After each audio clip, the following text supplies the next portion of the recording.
Hey guys, welcome back to your Lake Fork Guide. Got another episode of the Guides Network, our super in-depth instructional, where we go deeper than anybody else is willing to, giving you more in-depth instruction than you'll find anywhere else in the world of bass fishing. Got my new buddy, my new pal, my new partner in crime, Mr. Steven behind me. He's back there. We've had a day. We've been kind of whacking him, so he's going to keep trying to catch him because he don't want to let up on him. But I'm going to come to you today, talk to you about probably my favorite wintertime technique there is. I don't know if it's my favorite, but it certainly seems to be my most dependable, no matter how bad the weather gets in the winter. We'll talk about fishing that cold water chatterbait.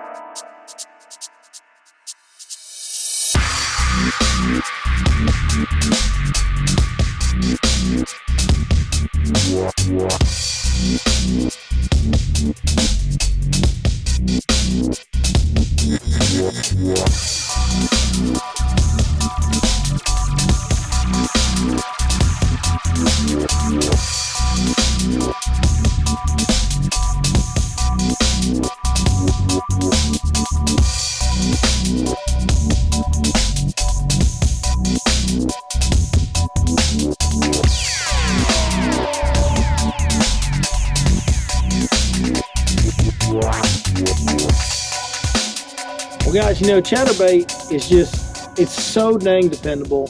You know, we're out here on a lake today where the fish weren't really biting. The water was 48 to 51 degrees, depending on where you were in the pond there. Had some cold nights here lately, and the fish were just generally in a lethargic type of mood. And we struggled a lot this morning. Weren't getting any bites. Caught a good one right off the bat on a lipless crankbait. We're struggling. We finally got that chatterbait in our hands and kind of left it there for a while. And like it always tends to do, no matter how bad the bite is, man, it put them in the boat for us. And we ended up catching them really good. Got a couple big bites and caught plenty of numbers on a day when we probably shouldn't have. So it's just an testament to the chatterbait just works no matter what. Like, I'm going to try not to repeat myself too much here, but you just have to fish it. Like when the water's cold, it doesn't matter. Grass, no grass, whatever. I like it best around grass. We'll talk about that in a minute. But it just works day in, day out, better than just about anything else you could throw when the water gets cold. All right, let's dig into it. Let's start right here on gear. Give you my setup first. The rod is really important, and this setup's really important. And I'm going to tell you guys, the way that I do it is the quote-unquote wrong way. The correct way to throw a chatterbait setup is going to be like a medium-heavy rod to a medium-action rod, like a cranking rod, and fluorocarbon line, 15, 17-pound fluorocarbon line. Like, that's the right way to do a chatterbait, because you can jerk it away from them on this setup that I got here. But I'm in East Texas. I fish a lot of grass. A chatterbait shines in grass better than it does anywhere else. So I'm always ripping this bait out of grass. For that reason, I've had to modify the way that I set the hook on a chatterbait fish, and I had to beef up my gear to make me more efficient in this grass. So all that being said, of course, you know I'm using the 6 Sense Lux Series rods. If you guys want to purchase anything from 6 Sense Fishing, be sure you check that website out. It's linked below. And go in there, and when you get on the checkout screen down there, there's a promo box down there. Punch in the code Your Lake Fork Guide. You'll get a 10% discount on all orders, including these rods, which are some bad dudes, I'm telling you. All right, 7.3 heavy is the 6 Sense Lux rod model that I'm using. Now, it says heavy and it says fast action on the tip. It does have a little bit more tip, which is important. You can't just have a broomstick, guys. You need a little bit of tip, and we'll talk about that later when we talk about how we set the hook. I'm using 50-pound braid, and I'm using a medium gear ratio reel. The reason I'm using a medium gear ratio reel is there's times when that grass is real high, and I got to try and keep it on top of that grass, and I got to be able to go fast.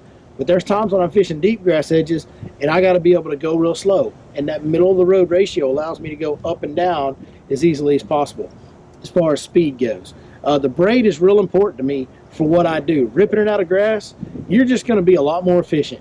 If you fish it on fluorocarbon, you're going to spend a lot of time reeling your bait in with junk all piled up on it, and that's just a wasted cast. And so if you can keep your bait clean more often because you got braid and you can rip out the grass better, well, that's going to equate to more fish catches because you got your bait in a strikeable position a higher percentage of the day. All right, let's talk about the baits themselves. use a couple different brands of chatterbaits, use a couple different brands of trailers. I used to be kind of a one-trick pony on the trailer, but I have since seen the light and varied my trailer appearances a little bit. A couple different chatterbait brands. Talk about brands of chatterbaits first. The Z-Man, what's it called? The Jackhammer. The Evergreen Jackhammer by Z-Man. Man, that's a bad dude. It's got teeth marks. Look here. You think they've been chewing on that thing a little bit, boys? Huh? They've been getting after it. Look, this is a really expensive bait. It's like $20 retail or whatever it is, $18. Crazy expensive for a chatterbait, but it works. It's a really good bait, and so I buy it. Another one that I use, it's called Japanese Underground. I believe you can find them on Tackle Warehouse.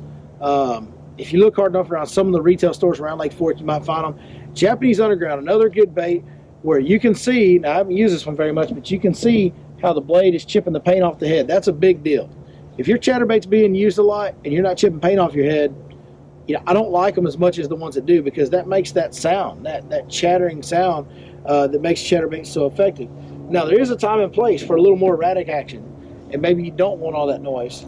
When that's the case, there's one that I use. It's a little bit unique, and I tend to go with this one a lot when I'm around a lot of wood. If I'm fishing a lot of wood and not as much grass, then this is without a doubt 100% the chatterbait that I go to.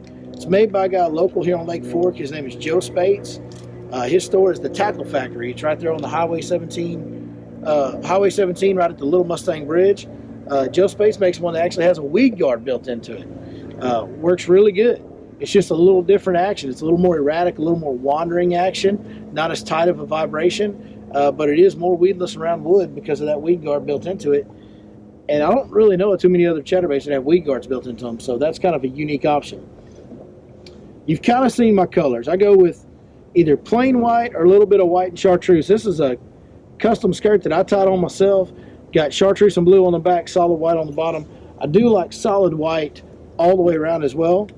I'll throw just a plain old green pumpkin, and I'll throw a black and blue, and that's the only colors I own. I'm one of those guys, I always like to match my trailer colors to the chatterbait itself. Some guys will contrast them. That's just not something I've ever done. I've caught them really good on chatterbait. I always match the color. Maybe a little bit of my fishing OCD kicking in, but I like my colors to match. The different styles of trailers that I use, this is the OG, man. This is the one that we've been throwing forever and ever on chatterbait. Lake Fork Tackle Live Magic Shad. It's hard to beat this one, especially in the wintertime. I always go back to it. Really, really good chatterbait trailer. Another one that I've been playing with this year and really shined in the summertime, a little bit faster kick, another jointed bait. This is the Impact Shad from Impact Lures. That is linked below as well. You can check out Impact Lures as well. But it's got a single joint, a little bit faster, tighter kick. Worked really well throughout the year for me. But as I've gotten into the winter, it seems like I'm getting a little bit more bites on the old Live Magic Shad. And then the last one that I will use as well, I do sometimes use a paddle tail. And it's just kind of an odd thing. If I feel like they ought to be biting a chatterbait and they're not biting it for whatever reason, I'll put a paddle tail on there, and sometimes it works and I get bites. It's just something, a little different look for them. And the paddle tail that I use is going to be Smash Tech Custom Baits, Smash Tail Junior. If I want a big profile, I'll throw the regular Smash Tail, but usually it's the junior size. Again, matching the colors, either black, blue, green pumpkin, or white color. This is white ice right here on the white baits. All right, so that's all the gear. Let's talk about areas. And areas can vary depending on what lake you're on. And there's really not necessarily a bad place to throw a chatterbait. Predominantly, I throw it in shallow water.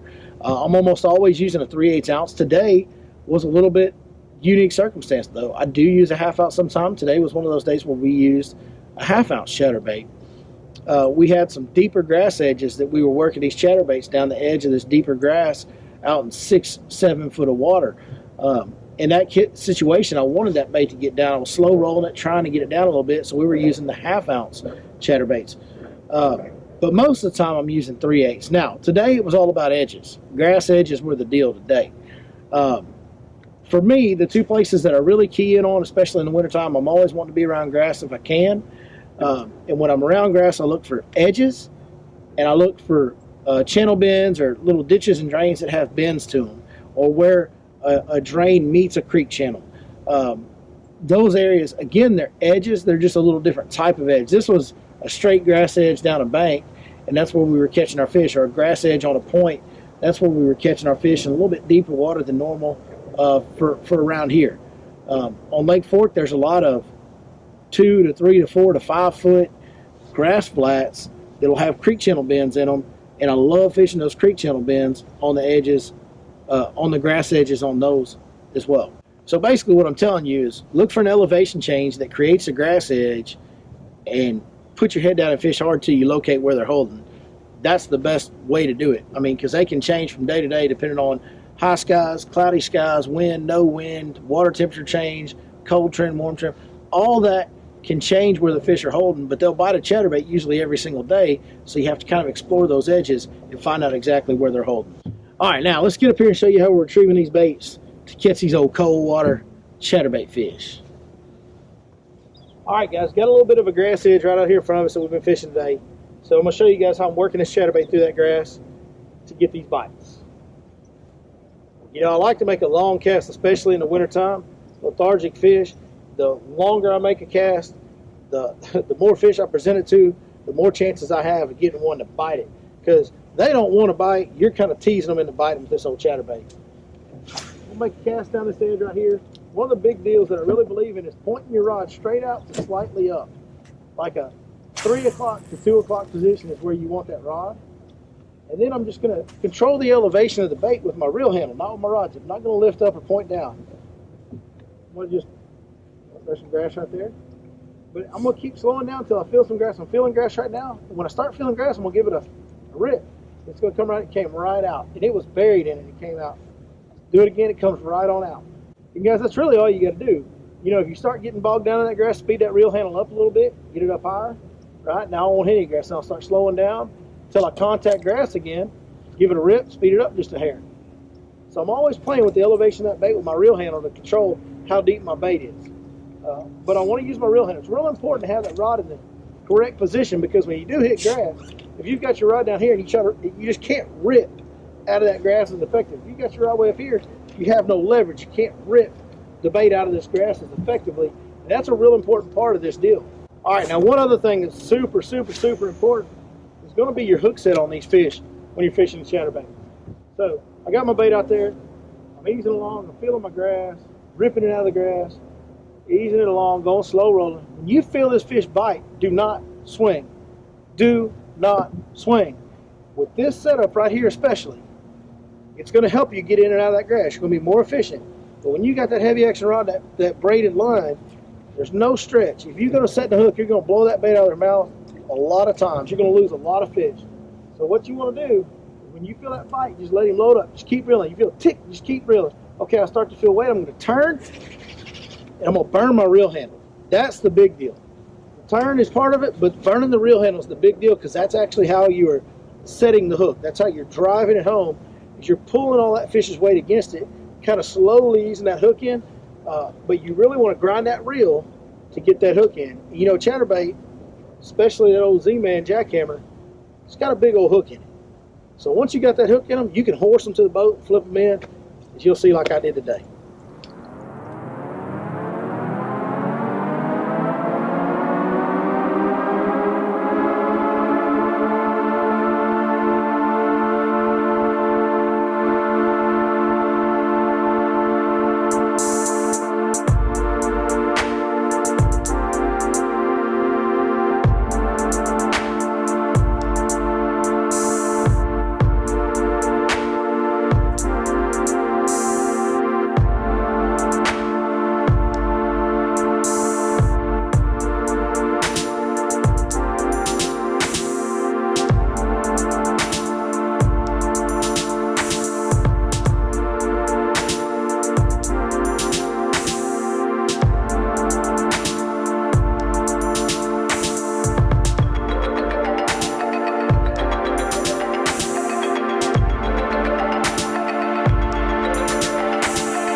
All right, guys, that's how I fish a chatterbait. You saw some of the fish we caught today. Man, what a great time we had today. And the chatterbait has produced so many days like that and even better than that for me over the years in the cold time of year. It's just one of the best cold water baits you can throw. I know I said it earlier, I'm saying it again, but it's true.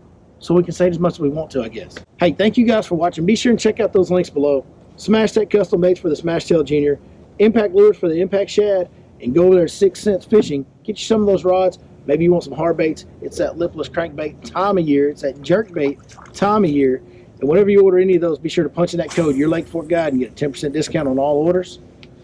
Really appreciate you guys watching, and we'll see you next time right here on your Lake Fork Guide.